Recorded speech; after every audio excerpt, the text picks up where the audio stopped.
বিসমিল্লাহির রহমানির রহিম। আসসালামু আলাইকুম।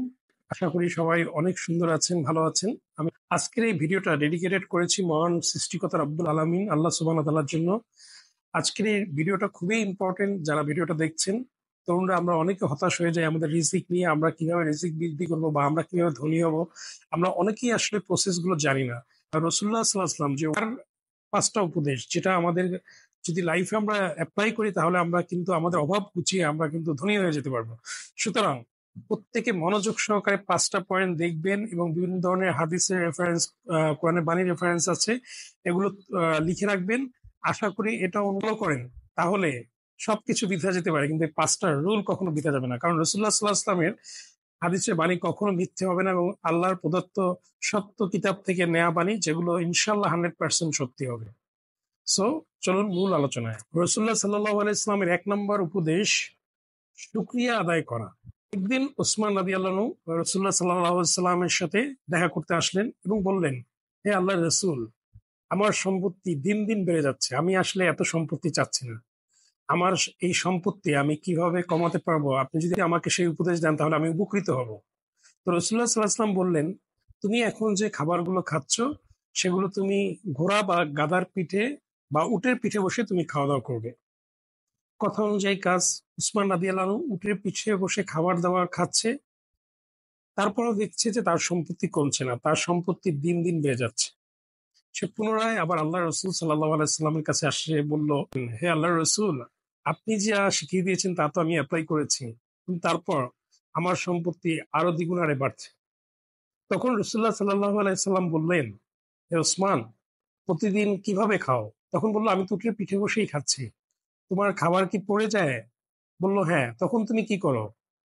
সে বলল যে আমি যে পড়ে যায় যে খাবারটা, সেই খাবারটা উঠিয়ে আমি ধুয়ে আবার খাই। আমি আল্লাহর কৃতজ্ঞতা প্রকাশ করি, যেহেতু আল্লাহ আমাকে অনেক দিয়েছে।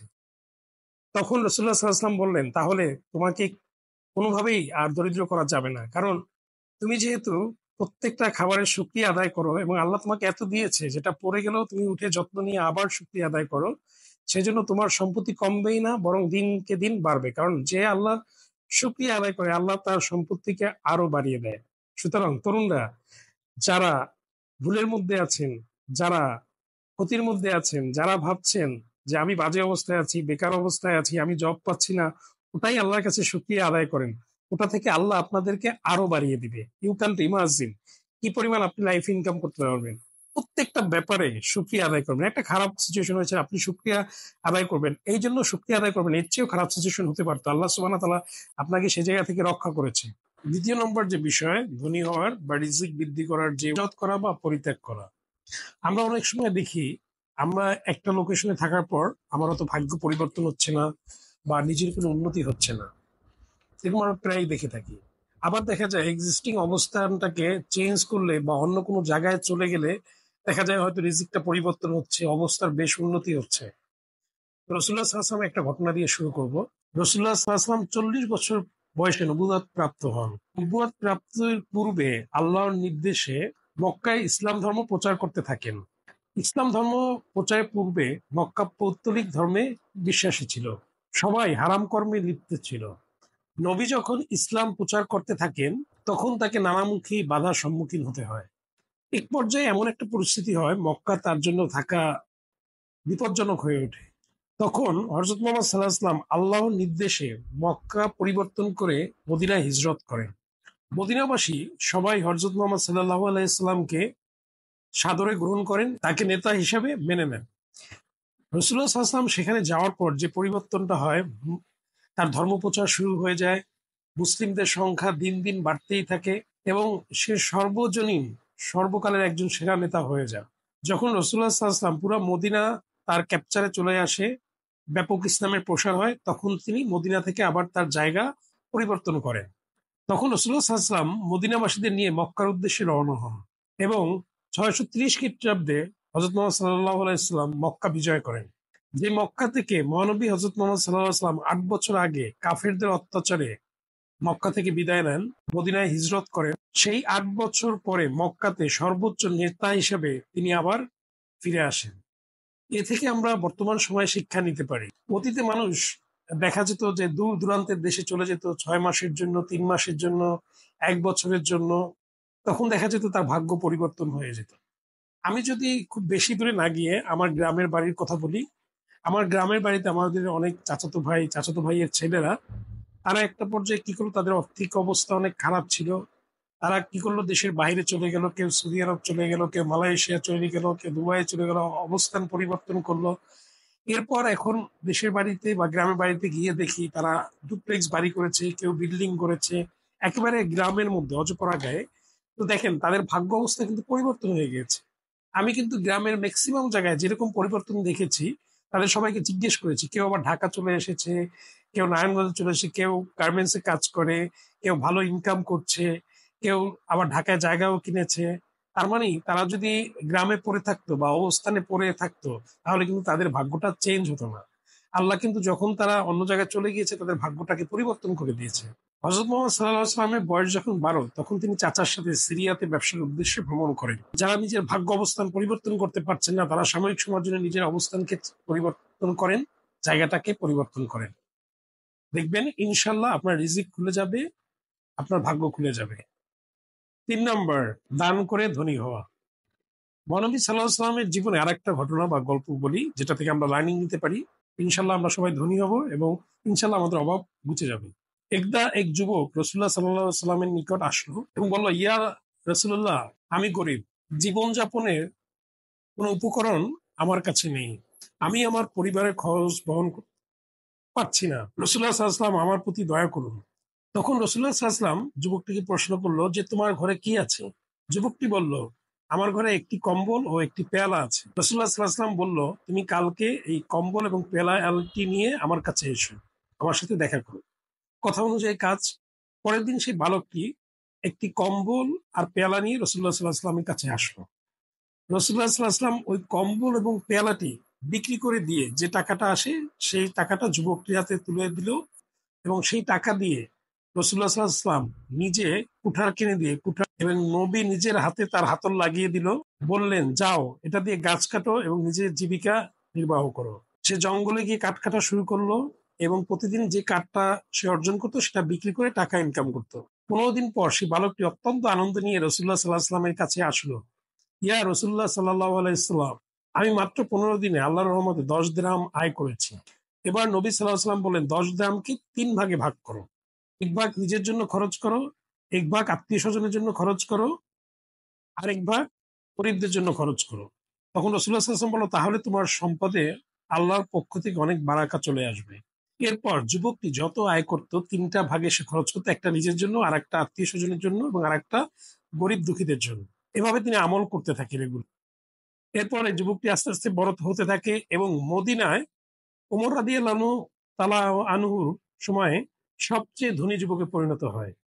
চিন্তা করেন, একটি আমল, নবীর এই একটি আমল থেকে ইয়াংরা, তরুণরা, আপনাদের জন্য লার্নিং হচ্ছে, আমরা যে ইনকামটা করি একটি নিজের জন্য খরচ করবেন, কিছু আত্মীয় স্বজনের জন্য এবং কিছু দান করবেন গরিব দুঃখীদের জন্য। আপনি যত বেশি দানশীল হবেন আল্লাহর খুশির জন্য, আপনার তত বেশি রিজিকে বারাকা আসবে। আপনার কাছে মনে করেন 10 টাকাই আছে, 3টা ভাগ করে আপনি খরচ করেন না, ভাববেন যে ওই 3টা ভাগের 1 অংশই আপনার জন্য, বাকি 2 অংশ আত্মীয় স্বজন মনে হয়। আল্লাহ আপনাকে এত দিবে, এত দিবে, আপনি এত তাড়াতাড়ি এত ধনী হবেন, ইনশাল্লাহ প্রুভেন। কারণ আল্লাহ রসুল্লাহ সাল্লাল্লাহু আলাইহি ওয়াসাল্লাম বালকটিকে বলেছে এবং সেই অনুযায়ী আমল করেছে, সে কিন্তু হয়েছে। এটা হচ্ছে ছিল শাশ্বত ফর্মুলা। 4 নম্বর, বিয়ে করা। আমরা অনেকে ভাবি যে বিয়ে করতে টাকা লাগবে, বিয়ে করতে বয়স পার পেতে, এটা কিন্তু সুন্নাহ না। সুন্নাহ হচ্ছে বয়স হয়ে গেলে তাড়াতাড়ি বিয়ে করা, এবং বিয়ে করলে আপনার কিন্তু রিজিক বেড়ে যাবে। এটা কিছু প্রুভেন আছে ফর্মুলা, আমি সেগুলো বলে দিচ্ছি, এটা কোরআন ও হাদিসের আলোকে বলবো। সূরা নূহের 32 নম্বর আয়াতে বলা হয়েছে, তোমাদের মধ্যে যারা অবিবাহিত, যারা পুরুষ হোক বা নারী, তাদের বিবাহ সম্পাদন করো, এবং তোমাদের গোলাম এবং বাদীদের মধ্যে যারা বিবাহের উপযুক্ত তাদেরকেও। তারা অভাবগ্রস্ত হলে আল্লাহ নিজ অনুগ্রহে তাদেরকে অভাব মুক্ত করে দিবে। আল্লাহ প্রাচুর্যময় ও সর্বজ্ঞ। সুবহানাল্লাহ।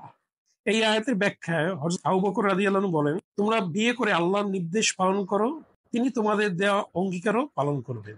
এছাড়া রাসূলুল্লাহ সাল্লাল্লাহু আলাইহি ওয়াসাল্লাম আরো অনেক হাদিস রয়েছে, যার মধ্যে বর্ণিত আছে যারা বিয়ে করবে তাদের রিজিক বৃদ্ধি পাবে। এই হাদিসে এসেছে, আল্লাহ নিজ হাতে 3 শ্রেণী মানুষকে সরাসরি দান করেন।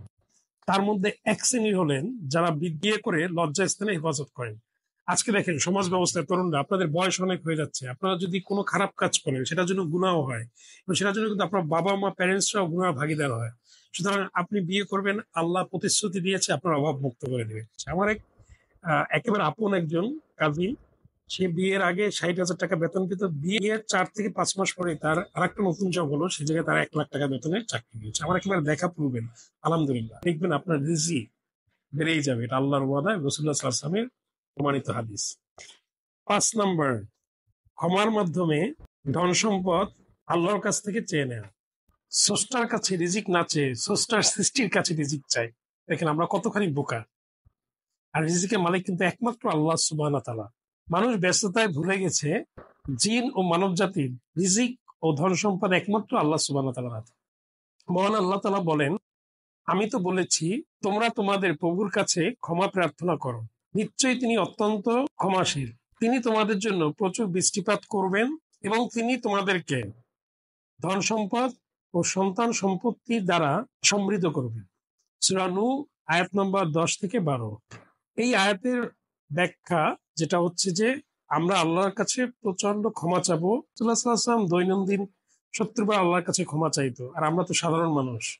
তো আমরা কিন্তু প্রতিনিয়ত অবসর সময় আস্তাগফিরুল্লাহ আস্তাগফিরুল্লাহ বলতে থাকবো, আল্লাহর কাছে ক্ষমা চাবো। দেখেন আল্লাহ ক্ষমার মাধ্যমে আপনাকে কি করছে, এই আয়াতের ব্যাখ্যায় বলা হয়েছে তোমাদের ধন সম্পদ ও সন্তান সম্পত্তির দ্বারা সমৃদ্ধ করে দিন। তার মানে শুধু আস্তাগফিরুল্লাহ করলে আল্লাহ আপনাদের সকল প্রকার অভাব দূর করে দিবেন, দুশ্চিন্তা দূর করে দিবেন।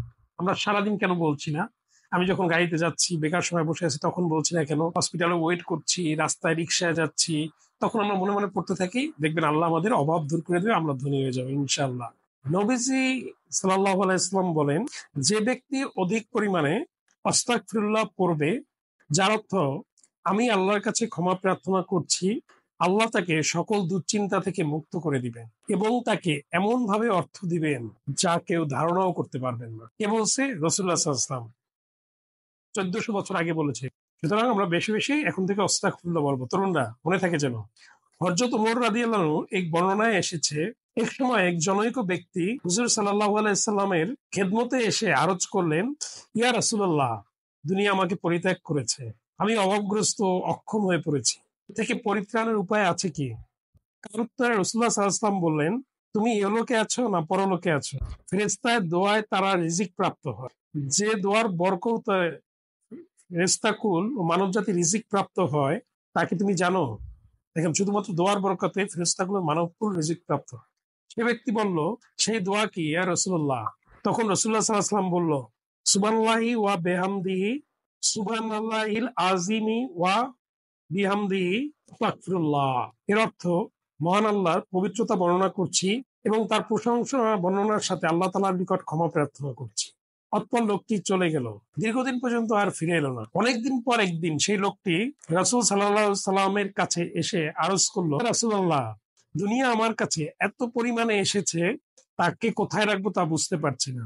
এখন আমার আর কোনো অভাব নেই, তাই আমাদের রিজিকের জন্য একমাত্র আল্লাহ সুবহানাহু ওয়া তাআলার কাছে চাইতে হবে। তার কাছে চাইতে হবে, তিনি রিজিকের মালিক, তিনি সাফল্য দেওয়ার মালিক। তিনি আমাদেরকে অভাব দূর করে দিবেন, তরুণদের দুশ্চিন্তা দূর করে দিবেন, ভালো চাকরির ব্যবস্থা করে দিবেন, ভালো ব্যবসার ব্যবস্থা করে দিবেন, অর্থনৈতিকভাবে সমৃদ্ধ করে দিবেন, যার মাধ্যমে আপনি ইনশাআল্লাহ ধনী হয়ে যাবেন। আজকের যে বিষয়টি আমি আপনাদেরকে বললাম, অনেক সময় আমরা দুনিয়ার অনেক কথা বলি, কিন্তু যেটা কোরআন ও হাদিস দ্বারা প্রুফ যে আপনি ধনী হতে পারবেন, এইভাবে 5টি আমল রাসূলুল্লাহ সাল্লাল্লাহু আলাইহি ওয়াসাল্লামের কাছ থেকে নির্দেশিত, যেটা কখনো মিথ্যে হবে না এবং যেটা ইনশাআল্লাহ মাস্ট হবে যদি আপনি অনুসরণ করেন, ফলো করেন। এবং বেকার তরুণরা, যারা অভাবগ্রস্ত তরুণরা আছে, তাদের মধ্যে বেশি বেশি শেয়ার করবেন, সবাই যাতে উপকৃত হয়ে সবাই অর্থনৈতিকভাবে সমৃদ্ধশালী হয়ে ধনী হয়ে যায়। তরুণরা 5 ওয়াক্ত নামাজ জামাতের সাথে পড়বেন এবং আল্লাহ সুবহানাহু ওয়া তাআলাকে বেশি বেশি সিজদা করবেন। আমরা শুধুমাত্র আল্লাহর ইবাদত করি, আল্লাহ ব্যতীত কারো ইবাদত করি না। অন্য সময় আসবো অন্য কোনো বিষয় নিয়ে। আনটিল দেন সবাই ভালো থাকবেন। আসসালামু আলাইকুম।